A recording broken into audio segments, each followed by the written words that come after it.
बच्चों, आज हम पढ़ने वाले हैं समर्थ कार्य पुस्तिका हिंदी कक्षा 5 के लिए। तो ये देखो, आज हम पढ़ेंगे यहाँ से कार्यपत्रक नंबर 3 से, क्योंकि हमने यहाँ तक जो कौन सा है पेज संख्या 31 तक हमने पहले पढ़ लिया है। तो आज हम पढ़ेंगे कार्यपत्रक नंबर 3, जो कि है आपके पेज नंबर 32 पर। कहाँ है? यहाँ पर पेज नंबर 32 पर। ठीक है बच्चों, तो अभी मैं ये कहानी है, इसको पढ़ के उसके बाद इसके उत्तर देने हैं। दी गई कहानी को पढ़कर प्रश्नों के उत्तर दीजिए। एक नदी के किनारे ताड़ का भारी पेड़ था। वह बहुत मोटा और मजबूत था। उसके निकट ही सरकंडे के कुछ पौधे उगे थे, जिनके तने नरम तथा लचीले थे। एक दिन जोर की आंधी आ गई। ताड़ का पेड़ खूब मजबूत होते हुए भी बीच में से टूट गया तथा सरकंडों का पेड़ पौधों के बीच जा गिरा, परंतु सरकंडों के पौधों को किसी प्रकार की कोई हानि नहीं हुई। वह देखकर वह हैरान हुआ और वह उनसे पूछने लगा, क्या कारण है कि नर्म और कमजोर होने पर भी आंधी तुम्हारा कुछ न बिगाड़ सकी, जबकि मजबूत होते हुए भी मैं टूट गया? कौन पूछ रहा है? ये ताड़ का पेड़ पूछ रहा है उन छोटे छोटे सरकंडों के पौधों से। ठीक है, तो मजबूत होते हुए भी मैं टूट गया।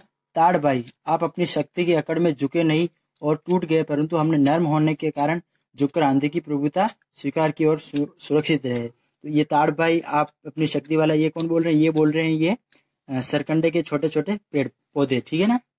अभी देखो, नीचे दी गई जानकारियों में से सही जानकारी चुनिए। अभी देखो, नदी के किनारे किसका पेड़ था? तो नदी किनारे किसका पेड़ था? ये देखो, एक नदी के किनारे ताड़ का। किसका था? ताड़ का पेड़। तो यहाँ पर लिखेंगे हम ताड़ का, तो ग राइट है। फिर देखो, ताड़ के निकट कौन से पौधे उगे हुए थे? गुलाब, मेहंदी, तुलसी या सरकंडे? तो यहाँ पर देखो, ये रखा किसके? सरकंडे के कुछ पौधे उगे हुए थे। तो यहाँ पर क्या आएगा बच्चों? सरकंडे। तो ग यहाँ पर लिखेंगे सरकंडे। ताड़ के पेड़ की विशेषता क्या है? तो यहाँ पर ताड़ के पेड़ की विशेषता क्या है? ये देखो, नुकीले, मजबूत, खुरदरे या नरम? क्या है? ताड़ के पेड़ क्या? नरम और नहीं, ताड़ के पेड़ क्या था? ताड़ का पेड़ बहुत मोटा और मजबूत था। तो क्या था? मजबूत था। तो यहाँ पर आएगा मजबूत। क्या आएगा? मजबूत। चौथा प्रश्न, नरम और कमजोर होने पर भी आंधी सरकंडों का, यहाँ पे देखो बच्चों, क्या है? नरम और कमजोर होने पर भी आंधी सरकंडों का कुछ नहीं बिगाड़ पाई। क्यों? सरकंडों के पौधे नरम थे और वो आंधी से इधर उधर झुक गए थे। क्यों?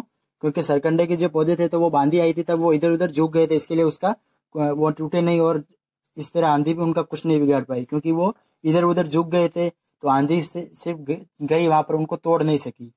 सरकंडों के पौधे नरम थे और वो आंधी से इधर उधर झुक गए, इसलिए वह नहीं टूटे। इसलिए वह टूटे थे। इसलिए वह टूटे नहीं थे। यहाँ पर आएगा टूटे नहीं थे। ठीक है बच्चों, तो यहाँ पर सही लिखना आप, टूटे नहीं थे।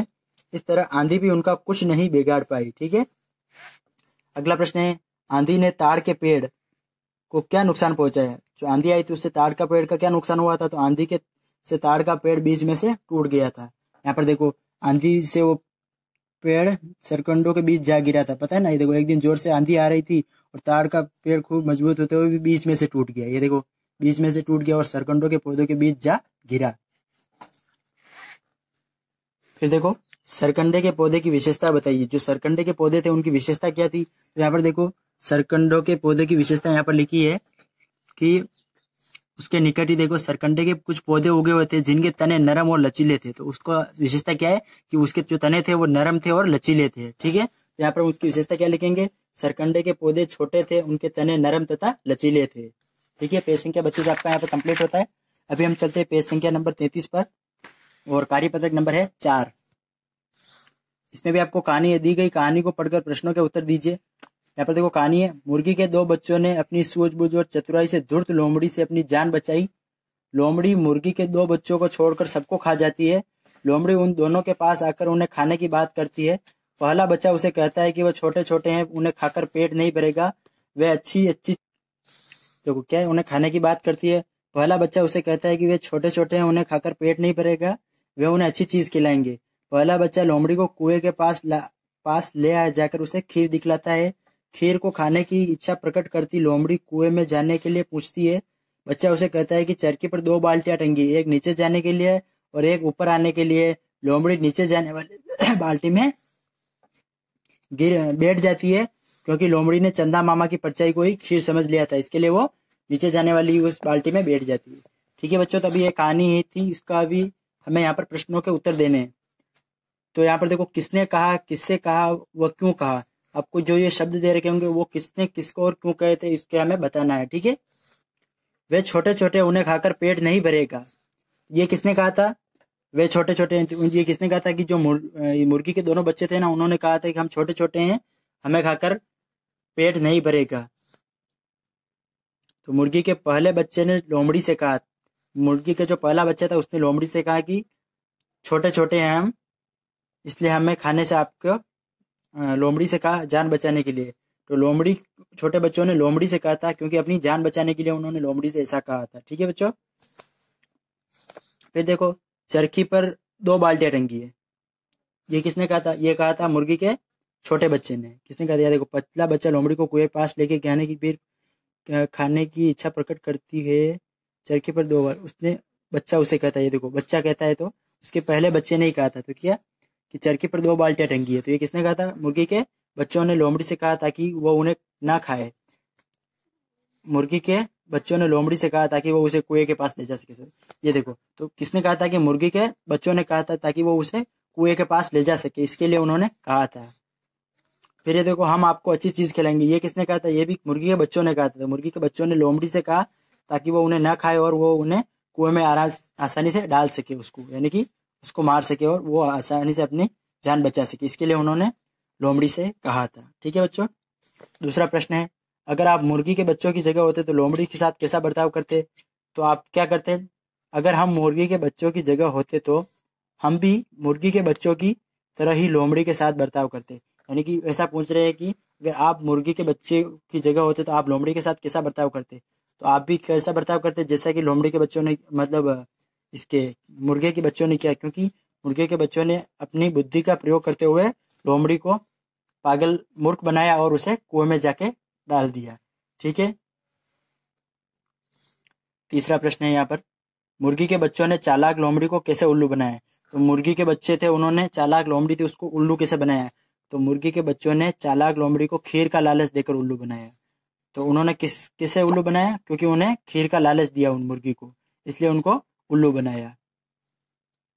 इन क्रिया शब्दों से वाक्य बनाइए, ये क्रिया शब्द दे रखे हैं, इनसे हमें कुछ वाक्य बनाने हैं, ठीक है बच्चों। तो वाक्य बनाओ यहाँ पर कि सोचना, तो सोचना से एक वाक्य बनाएंगे हम, हमें पर्यावरण प्रदूषण के बारे में सोचना बहुत जरूरी है।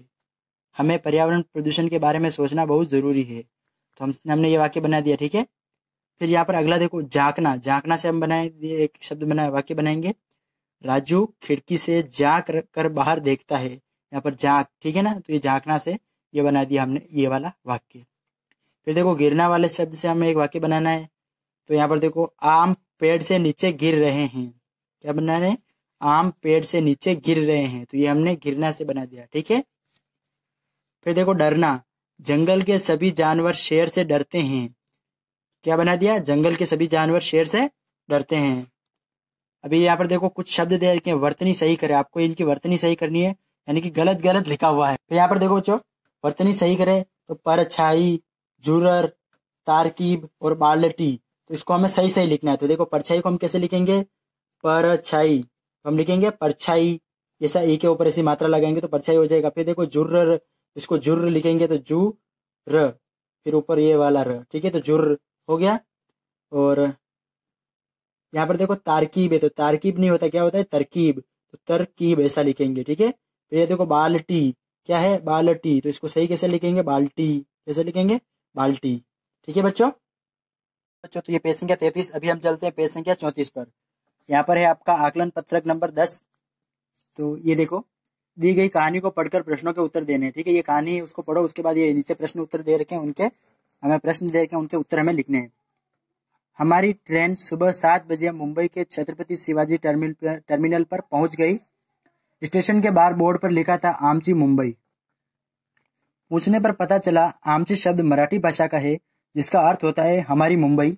नए शहर में गाइड कर लेना समझदारी होती है। मुंबई की सैर का श्री गणेश हमने श्री सिद्धिविनायक दर्शन के साथ किया। गाइड ने बताया मुंबई महानगर का नामकरण मुंबा देवी के नाम पर किया गया। मुंबई महानगर अरब सागर के किनारे पर है। अरब सागर है, उसके किनारे पर बसा है। यहाँ का स्वादिष्ट भोजन भेलपुरी और वड़ा पाव है। मुंबई शहर के पास ही एलिफेंटा की गुफाएं हैं। समुद्र के किनारे प्रसिद्ध ताज होटल है। मुंबई को बॉलीवुड उपनाम से भी जाना जाता है। मुंबई महाराष्ट्र राज्य की राजधानी है। ठीक है, तो हमने ये कहानी पढ़ ली है, अभी हमें इनके उत्तर देने हैं यहाँ पर। तो सबसे पहला प्रश्न है यहाँ पर, ठीक है, देखो यहाँ पर आराम से। छत्रपति शिवाजी टर्मिनल के बाहर बोर्ड पर लिखा था आमची मुंबई, इसका मतलब क्या है? आमची मुंबई लिखा था, इसका अर्थ क्या बताया? देखो यहाँ पर देखो, आमची शब्द मराठी भाषा का है जिसका अर्थ होता है हमारी मुंबई। तो यहाँ पर क्या है? हमारी मुंबई। आमची मुंबई का अर्थ होता है हमारी मुंबई। क्या लिखोगे? हमारी मुंबई। मुंबई शहर का नाम किस देवी के नाम पर पड़ा? मुंबई शहर है, उसका नाम किस देवी के नाम पर पड़ा है? तो यहाँ पर देखो, मुंबई शहर का नाम, महानगर का नामकरण मुंबा देवी के नाम से पर किया जाता है, मुंबा देवी। तो यहाँ पर क्या है? मुंबई शहर का नाम मुंबा देवी के नाम पर पड़ा है। फिर यहाँ पर देखो बच्चों, तीसरा प्रश्न है कि महाराष्ट्र की सीमा से कौन कौन से राज्य, भारत से कौन कौन से राज्य जुड़े हुए हैं? तो इसको हमें किस पर देखेंगे? हम भारत के जो मानचित्र है ना, उसके ऊपर देखेंगे। तो 1 मिनट रुको, मैं मानचित्र लेके आता हूँ, हम वहां पर देखते हैं। तो यहाँ पर देखो, ये भारत का मानचित्र में लेके आया हूँ अभी। तो इसमें देखो, महाराष्ट्र यानी कि मुंबई है, महाराष्ट्र मुंबई में आता है। मुंबई की महाराष्ट्र की राजधानी मुंबई है। ठीक है, तो यहाँ पर महाराष्ट्र है, तो इसके किस सीमा से कौन कौन से राज्य जुड़े हैं भारत के राजनीतिक मानचित्र में? यहाँ पर देखिए, ये लिखा है ना। तो अभी एक तो सबसे पहले देखो, ये कौन कौन सा है? एक तो है गुजरात। क्या है? गुजरात। फिर कौन सा है? ये देखो मध्य प्रदेश। ये महाराष्ट्र, इसके देखो, एक गुजरात, एक मध्य प्रदेश। फिर ये देखो छत्तीसगढ़, और कौन सा है? ये देखो आंध्र प्रदेश, और ये कर्नाटक। ठीक है, कितने राज्य हैं? 1 2 3, 1 2 3 4, और ये 5 राज्य हैं। तो देखो कौन कौन से? एक तो गुजरात, एक कर्नाटक, और एक है मध्य प्रदेश, और एक कौन सा है? आंध्र प्रदेश। कौन सा है? आंध्र प्रदेश। और एक और कौन सा राज्य रह गया? वो है छत्तीसगढ़। कौन सा है? छत्तीसगढ़। तो ठीक है बच्चों, हमने मानचित्र में देखा कौन कौन से राज्य हैं। ठीक है, अभी हम चलते हैं अगले वाले प्रश्न की तरफ। तो अगला वाला प्रश्न है, देखो, मुंबई भारतीय चलचित्र का जन्म स्थान है, इसे किस उपनाम से जाना जाता है? चलचित्र यानी कि फिल्में, ठीक है ना। तो भारतीय फिल्मों का जन्म स्थान है मुंबई, तो इसे किस नाम से, उपनाम से भी जाना जाता है? तो यहाँ पर देखो, मुंबई को बॉलीवुड उपनाम से भी जाना जाता है। ठीक है ना, तो किस उपनाम से जाना जाता है? मुंबई को बॉलीवुड उपनाम से जाना जाता है। तो हम यहाँ पर लिखेंगे बॉलीवुड। ठीक है, फिर अगला है, मुंबई के लोग खाने में क्या पसंद करते हैं? तो ये देखो, यहाँ का स्वादिष्ट भोजन भेलपुरी और वड़ा पाव है। तो क्या लिखेंगे हम? मुंबई के लोग खाने में भेलपुरी और वड़ा पाव पसंद करते हैं। ठीक है, सागर और नदी में क्या अंतर है? सागर क्या होता है और नदी क्या होती है? तो सागर क्या होता है? एक बहुत बड़ा विशाल तालाब जैसा होता है, जिसमें बहुत सारी नदियां आके गिरती है। ठीक है, तो क्या होता है? मतलब एक ऐसा तालाब होता है जिसमें बहुत सारी नदियां आकर उसमें गिरती है। और नदी का अर्थ होता है, नदी ऐसी चीज होती है जो पहाड़ों से निकलती है और एक जगह से दूसरी जगह कर बहती बहती बहती हुई सागर में जाकर गिर जाती है, उसको हम नदी कहते हैं। और सागर जो बहुत बड़ा तालाब होता है, मतलब एक बहुत बड़ा तालाब। तो यहाँ पर देखो, सागर के लिए हम लिखेंगे, सागर एक बहुत बड़ा विशाल तालाब जैसा होता है जिसमें नदियों का पानी गिरता है। ठीक है, और नदी क्या होती है? नदी पहाड़ों से निकलती है और एक जगह से दूसरी जगह पर बहती है। ठीक है, अब ये 7वां प्रश्न देखो, मुंबई में गणेश चतुर्थी का त्योहार बड़े हर्षोल्लास से साथ मनाया जाता है। उसी प्रकार आपके शहर में कौन कौन से त्योहार मनाए जाते हैं? लिखिए। तो ये देखो, जैसे मुंबई में गणेश चतुर्थी बहुत ही बड़े त्योहार है, वहां पर मनाया जाता है। तो ऐसे आपके जो एरिया है, आपका जो शहर है, उसके आसपास या वहां पर कौन कौन से ऐसे त्योहार है जो बहुत ज्यादा मनाए जाते हैं? ठीक है, तो हम राजस्थान के रहते हैं, तो हमारे राजस्थान में सबसे ज्यादा देखो, एक तो जलजूलनी 11 जिसको मनाई जाती है, उदयपुर साइड में हमारे ये जलजूलनी 11 मनाई जाती है।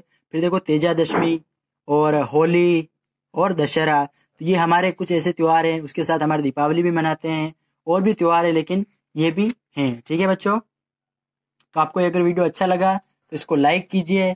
अगले वीडियो में हम ये पढ़ेंगे, ठीक है ना, ये वाला। तो जरूर इसको लाइक, शेयर और सब्सक्राइब करो हमारे चैनल को। आपको ये वीडियो अच्छा लगा तो शेयर और सब्सक्राइब जरूर करना, और घंटी का बटन दबा दो ताकि आपको रेगुलर नोटिफिकेशन मिलती रहे। जय हिंद, वंदे मातरम।